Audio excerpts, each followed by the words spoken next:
to tell you my story is to tell of you.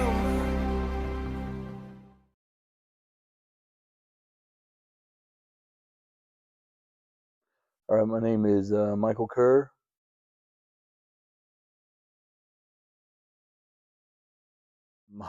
My way to foundation was through a man that just recently passed away. That was a great friend of mine. Um, he'd been on me a couple of times about coming here to foundation. His name was Kit Cochran, which we're all familiar with him. And I was like, you know what, man? I'd see him different places. I was like, you know, that's cool. We're going to another church and different things like that. And I said, I'm just trying to kind of feel where my wife, where she wanted to go.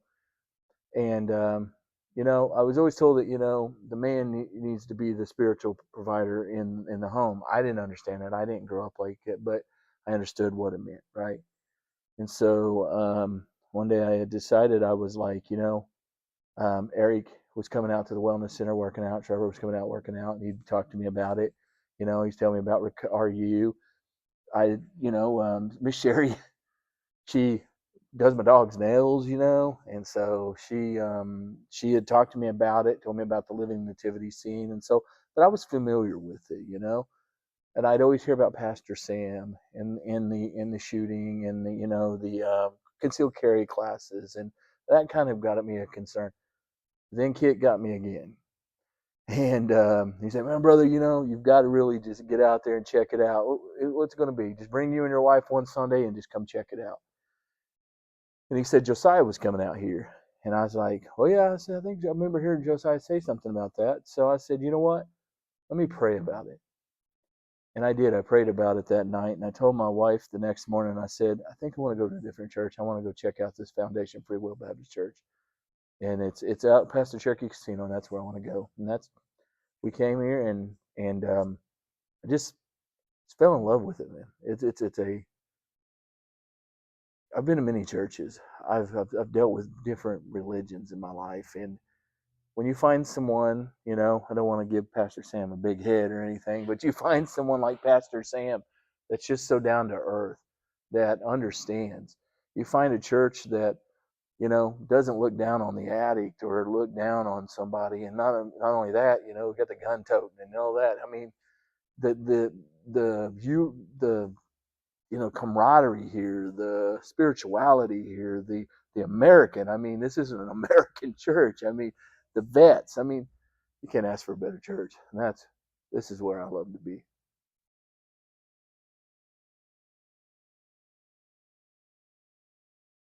So where I was before I came to God was in a very dark place, just like your typical addict and alcoholic. I've got addicted to. I started drinking when I was 6 years old. It was celebrated in my home, and my dad was a massive alcoholic. My uncle was an alcoholic, and God rest his soul. And my other uncle was an alcoholic, and so it's just something that it was just in our home. And I would drink, and they'd be like, "Hey, Michael, show him how you drink, or show him how you do this with his buddies. Hey, watch him drink this beer."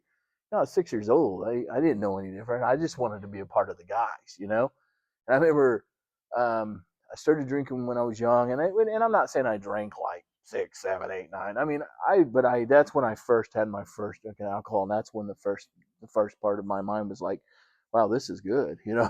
I liked the way it made me feel, but I grew up in a home that was very abusive, so it was my way of hiding.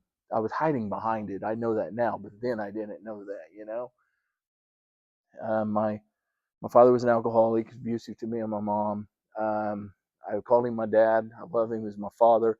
And when I was 13 years old, I found out he wasn't my real father. My mom's sister had kind of explained to her. She didn't know I was home one day, and she was telling me she needed to know. He needed to know. I needed to know. And I'm in the bedroom, and she don't know I'm in there, and I can hear her. And she says he needs to know Johnny's not his real dad. And man, it destroyed me. And I was 13 years old, and from that moment on, I was looking for every single thing to fill this void, this hole. And it wasn't God. I was looking for something else. I was looking for substance, alcohol, drugs, everything else.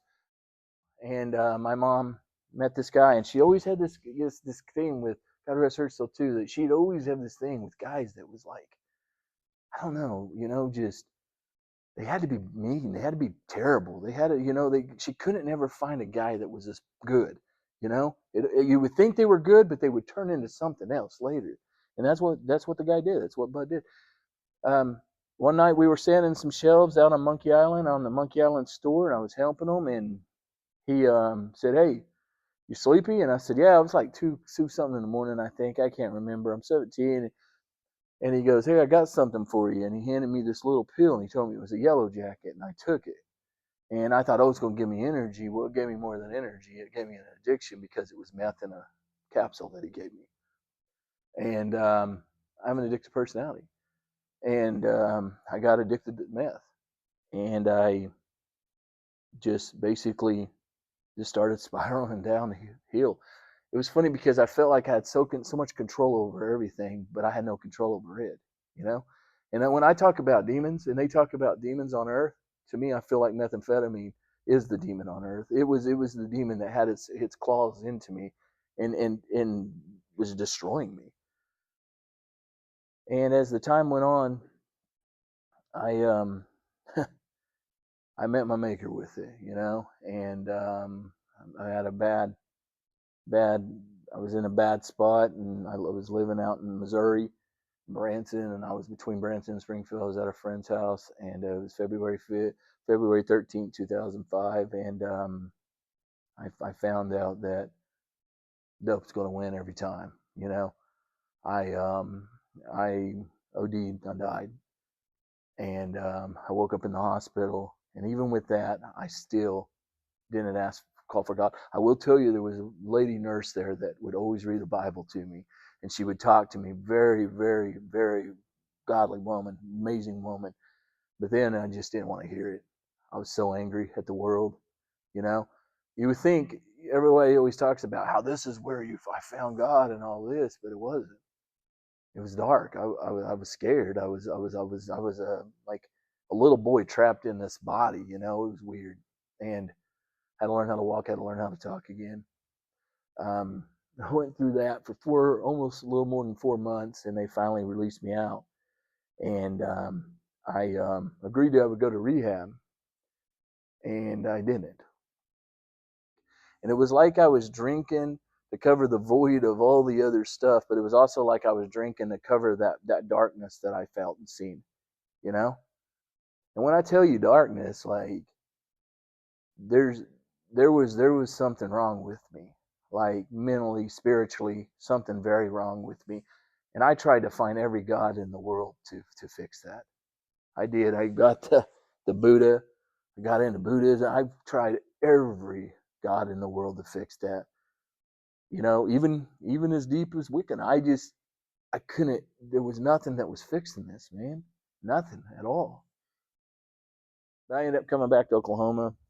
I ended up deciding I was going to turn myself in after New Year's, and I ended up getting caught New Year's Day, and I went to jail and went and did some time in jail, which is probably right there is where I was in jail, and I met this guy, and they called him Preach, and he was preaching. I didn't want to hear anything he had to say. I said, "Man, you keep your God, you know what I mean? I got mine." And he says, "It looks like your God's working out for you pretty good." I said, "Well, it looks like your God's working out for you pretty good too." And he goes, "Well, I'm not in here. I'm just in here to talk to you guys." That's what he said to me. I thought he was in jail. He was in jail, man. He said no. And so yeah, started really kind of planting that seed right there. I was like, I gotta do something different, man. I'm sick and tired of being sick and tired. I was sick, man. So I went on. I kept drinking a little while, and then I finally met my wife. I met Amanda, and she was the most godly, amazing woman. In the AA book, it says the fundamental idea of God is deep down inside of each and every one of us. See, the thing is, we look everywhere else for God when He's deep down inside of us. And once we start to clear that wreckage out from all of our past, all that darkness, all that evil, He just started shining. And He just kept shining. And He kept shining to the point that He finally showed Himself to me one night.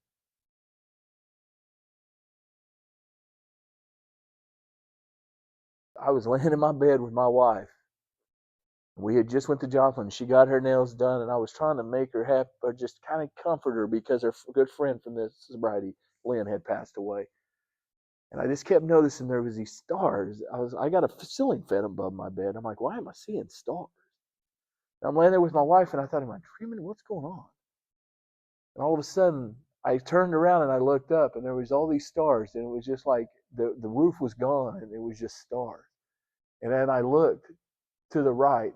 I'll never forget, and there was the Jesus Christ floating by, and he didn't say anything to me.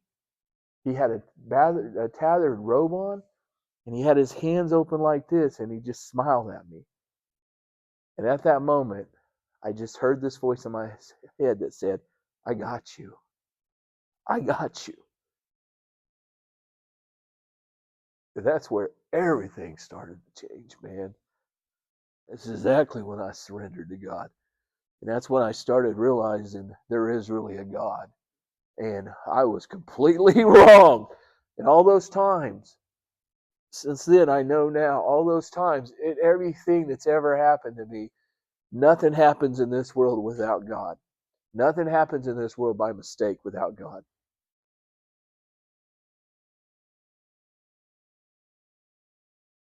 Yeah, so when I was little, my mom would always, we would lay on the couch sometimes because she would be being abused, and we'd be laying on the couch and she'd be holding us, and she would just always be saying, and I know it's Second Timothy 1:7, and it's for God has not given me a spirit of fear, but the power of love and a sound mind, and that's what I believe in completely. Fear is a liar. We can't live in fear. I lived in fear a long time, even though I thought I was the strongest man in the world. But addiction is fear, man. It makes you. It is controlled. You are controlled by fear, man. You know.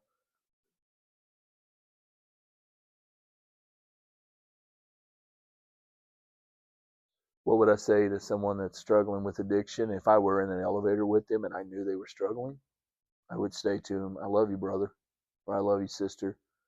You're not alone. Let's help each other. I can help you. Let's help each other. And you're not going to be able to do this on your own.